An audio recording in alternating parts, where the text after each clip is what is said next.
o Flamengo, que construiu a vitória no primeiro jogo, né? 4 tempos. Lá nos 2 primeiros conseguiu 3-0 e hoje entra em campo com o time titular. Pedro Ivo destacou isso aqui na abertura do Linha de Passe. Vamos começar falando um pouquinho do jogo. Daqui a pouco a gente escuta o Tite também. Mas, assim, time completamente titular entre 2 jogos de Libertadores, dando a dimensão da importância desse título. Não sei nem se eu concordo com esse time todo titular, mas quero te ouvir.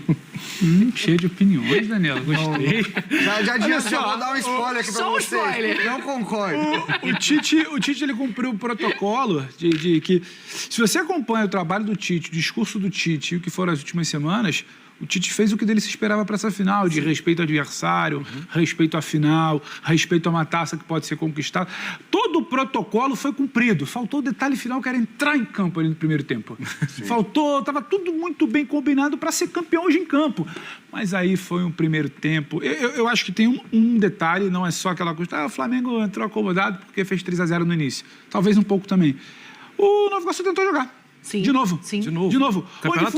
Onde funcionou aqui? Tempo chegou bastante. A associação pela beira do campo do Flamengo. Vou tirar essa associação. Vou tentar. Aí é aqui, cobertor curto. Marcar o Flamengo com um elenco como o do Nova Iguaçu é difícil. Você breca pelo lado, talvez você pode deixar a Arrascaeta e De La Cruz solto. A Arrascaeta não estava bem, você acabou levando minimamente um pouco de sorte. Pulgar também não achei bem, De La Cruz achei bem dentro do que tinha para fazer. Faltou gente para chegar jogando com ele. Acho que a beirada de campo estava bem bloqueada. E o Nova Iguaçu, quando você para olhar, estava chegando, estava tentando, estava criando. Fica uma sensação de um Flamengo travado, acho que tem um pouco da mobilização menor do que foi no primeiro tempo do jogo de ida.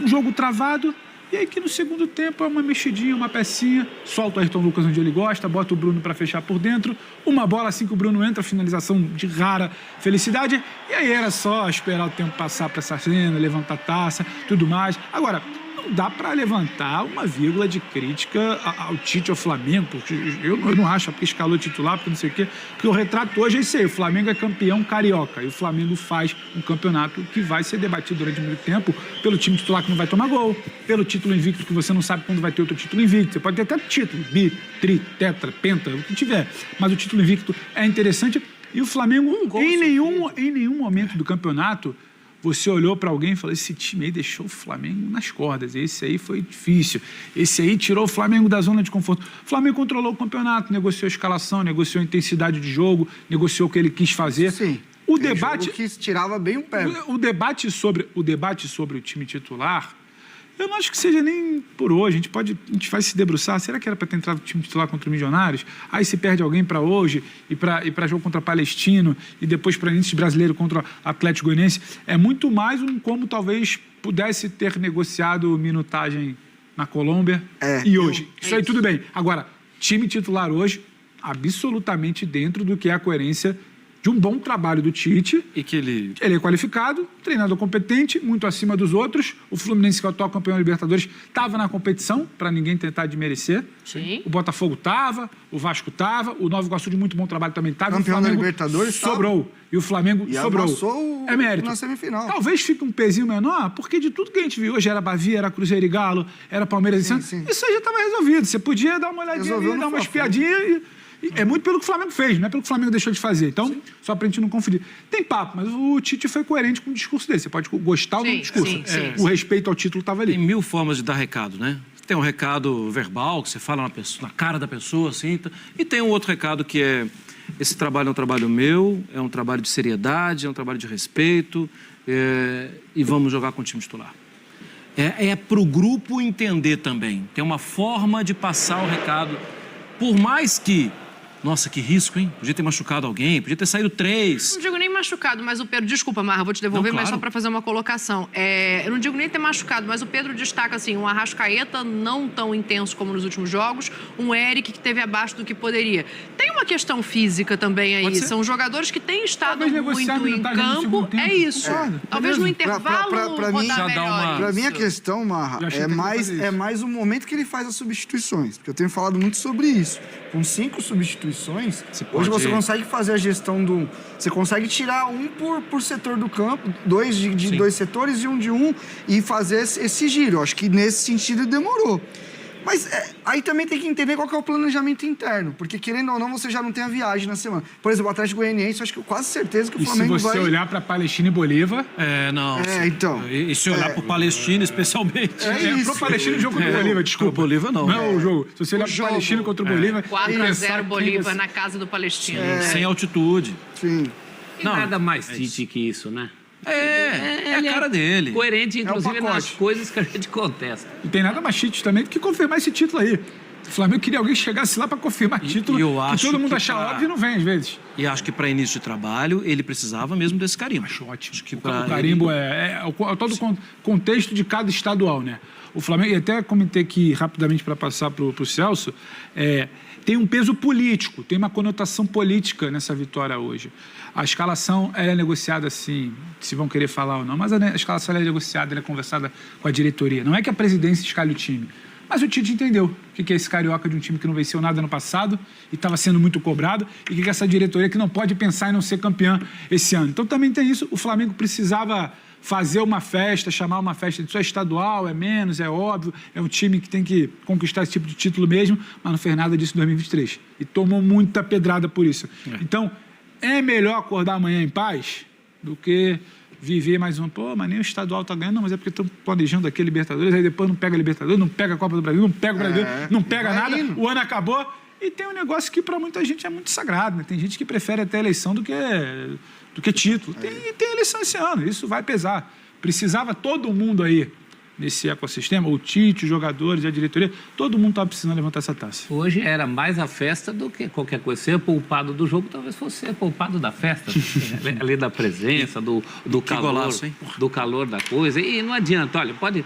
É estadual, é o carioca, não sei o que. É um campeonato profissional em que o Flamengo tomou só um gol o campeonato inteiro. E não era o time titular, era o sub-20. Então, o sub-20 que tomou, o time titular nem gol tomou. Isso é muito... Não foi o gol? O gol foi do Nova Iguaçu. Foi do próprio Nova Iguaçu. Isso é muito raro e tem que ser valorizado. O Flamengo passou os zeros em clássicos, né? Nos clássicos que empatou por 0. Isso aí, se você for procurar uma campanha dessa no Carioca, você tem que ir lá no tempo em que jogava meia dúzia de jogos só, não é isso. A gente sabe que os campeonatos são mais longos, os campeonatos têm etapas de mata-mata, e o Flamengo passou por tudo isso.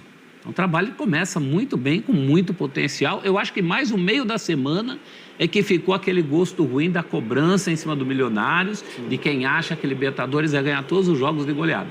Isso não é verdade, né? Você passa momentos... Por mais que o seu time seja superior aos adversários, às vezes um jogo de Libertadores, o fio vira durante a partida. Então, mesmo aquele empate no meio da semana, não era para ter tanta grita, inclusive respingando já no trabalho do Tite. A gente viu alguns mais radicais já levantando coisas que ainda não existem. E aí a gente vai para uma outra parada. Essa resistência, ela existe. Ela existia antes de chegar. Ela está quietinha, ela só tá esperando quietinha, só que ela vai aparecer. Porque eu acho que esse campeonato é também um choque até um pouco cultural pro rubro-negro, assim, Como assim?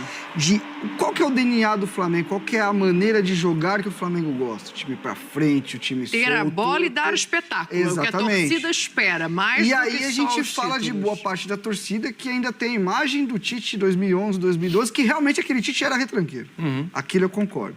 Agora, de 2015 pra cá, quem fala que o Tite é um cara retranqueiro, não tá vendo futebol há muito tempo. 2015 pra cá tem 9 anos. Já é Copa do Mundo. E ele entende isso. De ter ido pro Sim, Flamengo, ele já falou sobre de que ele isso. precisa e tal. E ele foi buscar isso. A gente estava junto em 2013, quando acaba o ano, naquele fim de feira. Ele sai do Corinthians, eu continuo. E nesse ano sabático que ele fez Só foi para contextualizar, Renato, só porque às vezes quem te vê aqui comentarista não sabe que você já participou de vida interna do clube. Sim, eu era analista de desempenho da comissão do Corinthians. Boa. O Tite sai, entra o Mano, o Corinthians cai na primeira fase do Paulista, parecido com esse ano, inclusive, e aí vive esse ano de 2014 com o Mano e 2015 volta.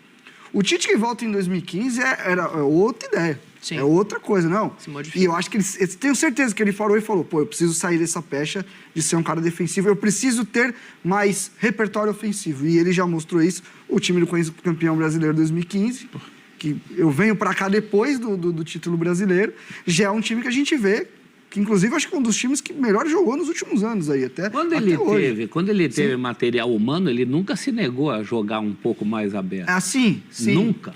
Só que, só para terminar esse raciocínio, a questão até do rubro-negro é ver o time tão sólido assim, às vezes passa até a impressão, pô, esse time é retranqueiro, esse time é defensivo. Então, é também um aprendizado a lidar com uma... Por que não mudou? O Tite continua montando times a partir da defesa. Sim. E aí eu concordo. Sem abrir mão de que a boa parte do elenco marque, independentemente do espaço que ocupa. Exatamente. E assim, eu vi uma... E tá muito claro para mim que os caras compraram a ideia. Sim. O time do Flamengo, esse ano, é um time que morde mais, que pressiona mais a bola, que se compacta, que tem transições melhores. O Flamengo, no ano passado... Cada volta para defender era um Deus nos acuda. Acho que a última vez que a gente viu o Flamengo marcador do ataque para trás foi com o Jorge Jesus, né? Então, o que é uma boa comparação. É uma ótima. Ao Tite é melhor. Então eu até entendo essa resistência. Eu acho que ainda ela vai existir durante algum tempo. Uns vão gostar, outros não. Mas é um time que não tomou gol no campeonato. E se você não toma gol, você não perde o jogo. E é possível endurecer sem perder a ternura. Sim, claro, é isso. Possível. É isso. Eu só acho que se faz uma leitura, e até porque o Flamengo precisava disso. O Flamengo precisava de uma consistência maior, defensiva, entre as linhas. Basta lembrar aquele Flamengo do Renato Gaúcho que goleava e era goleado com a maior facilidade. Era o jogo... Né? Mas eu acho que todo mundo faz muito uma leitura do quanto o Tite fecha o Flamengo. E pouca gente se esquece o quanto esse elenco do Flamengo pode contribuir para uma melhora em cima do trabalho do Tite. Ele tem elementos para fazer um trabalho mais próximo dos trabalhos mais faceirinhos que ele fez. Porque ele era retranqueiro quando ele precisava ser retranqueiro. Né? Ele é técnico de uma seleção. Se você observasse, o elenco... Hoje, né? Com o elenco do Flamengo. Sim. Está lotado de jogador de seleção. Assim, diversos. E ele sabe trabalhar isso. Por isso eu acho que quando ele coloca o time titular hoje, ele está dando recado. Da seriedade do trabalho, do jeito que tem que ser. Vocês estão pensando que vai ser assim? Não, vai ser assim. Ele sabe que o ano está começando. Sim. Vamos ouvir um pedacinho? Porque a gente está falando tanto do Tite aqui, a entrevista hoje foi diferente, ela foi ali na beira do campo, então a gente tem o Tite falando junto com a comemoração do título carioca. Então é uma construção de todos. Estou falando isso não por demagogia. Não preciso mais disso. Não preciso. É porque eu sei exatamente que para uma conquista, qualquer que ela seja, da grandeza que ela for, da magnitude que for, por exemplo, eu fui campeão do mundo antes de ser campeão paulista. Eu sei o quanto é importante, o quanto é difícil. Nós passamos por 5 clássicos importantes. E tu fazer uma construção com o melhor ataque, com o goleador, o melhor saldo, melhor defesa, equipe mais disciplinada, ela passa alguma coisa boa. Tá aí, a declaração do Tite, acho que corroborando com tudo que foi dito aqui, Pedro, em relação a como ele enxerga o futebol. Não, porque foi um jogo atrás do outro, eu só vi agora também. Mas é isso, né? Eu acho que ele explica de outra maneira o motivo desse time titular, o motivo dele, de repente, ter pego uma medalha, ele foi eleito ali, né, o melhor técnico do campeonato, e ele vai e coloca a medalha no técnico... Obrigada, me fugiu o nome, do Nova Iguaçu. Então, eu acho que isso é o Tite, né? Ele não vai mudar quem ele é, por mais que ele seja faceirinho, como o próprio falou. Adoro o treinador, a pessoa também é de um alto nível. Eu só não faria essa da medalha ali para o treinador do Nova Iguaçu. Ele tem a dele, Tite tem a dele, tá tudo muito justo, não foi? Mas é o jeito do Tite. E entendo até que o Renato fala. Fica muita gente ali na moita para gritar na hora que algo der errado, porque eu não gosto disso, mas eu também não vou. Isso é o menos importante do domingo da campanha até aqui. E foi que eu até abri aqui falando, porque, é claro, ficou esse debate desde ontem, anteontem, quando começaram a sair as prévias. Basta você acompanhar o trabalho do Tite, e a gente tem até facilidade disso, porque se destacou aqui, foi técnico da nossa seleção e volta para o time de maior expressão. Se acompanhar o trabalho, ele hoje entrar com o time reserva, você virar e falar, está mudado, hein? Está mudado mesmo. Não sei onde isso vai parar. Até você como um cara que tem, tipo, abertura no Rio, conversa... Eu tenho a impressão de que ter vindo o Tite não foi só o Tite. Eu acho que a gente tem que valorizar muito a questão da comissão. Porque me parece que o Flamengo é um clube hoje que ele necessita muito de que a comissão chegue e crie os processos. Sim. O clube não tem processos Renato. e projeto esportivo independente do nome que vai chegar. Porque nunca teve convicção quando teve que montar outras Exatamente. comissões. É isso. Ele contrata o Tite, o pacote Tite e aposta tudo ali. Como foi o Jorge salvar Jesus. departamento, Jorge Jesus jogador, trouxe tudo. um cachorro, papagaio, trouxe tudo. Por isso que deu certo. Então, eu acho que mais que o Tite é valorizar também o trabalho de quem vem junto, porque eu conheço muito bem as pessoas que estão ali e elas se complementam, é muito louco. Ele conseguiu montar um time realmente de caras que... Sabe, o César tem muito o negócio do tato. O César trabalhou com a gente aqui, a gente sabe como é um cara que chega, que conversa. O Clebinho, ele é muito lógico, é um cara que por exemplo, pega muito o Tite e quando precisa chama muita atenção. Ele traduz a comissão e vai no Tite. O Matheus é o cara que entra na comissão nesse ano de 2014, quando ele tá parado nesse ano sabático que ele teve, e é um cara que traz até um frescor, como tem a questão o próprio Dorival tem o filho dele que participa muito disso também. Então, assim, eu acho que até nesse sentido o Flamengo foi bem. Não que eu acho que isso é certo. Eu acho que os clubes têm que ter processos e maneira de trabalhar, independente de quem vai chegar. Mas, infelizmente, o Flamengo é um clube que precisa entregar a chave para a comissão. Isso é muito bom quando ganha, porque se não ganhar, você tem que limpar tudo, você está toda hora começando do zero. E o Flamengo... Mas vale lembrar qual era a comissão que estava antes dele, né? E o que aconteceu com a comissão, né?